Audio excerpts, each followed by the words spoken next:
নামাজ আপনি পড়ছেন না, আপনি নামাজ পড়ছেন না। আমি অবাক হয়ে যাচ্ছি, আপনি নামাজ কেমনে পড়ছেন না?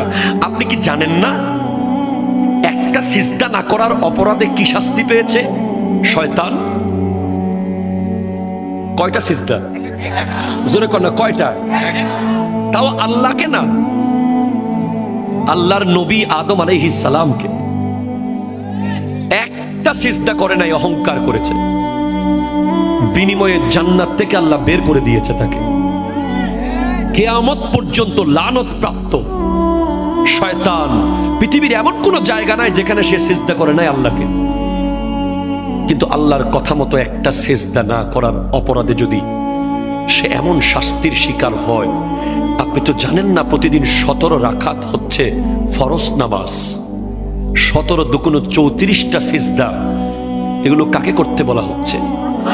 আল্লাহ নিজেকে করতে বলছেন। হাইয়া আলাস সালাহ, হাইয়া আলাল ফালাহ। হ্যাঁ বলছে, হ্যাঁ বলছে, আজকেও বলেছে।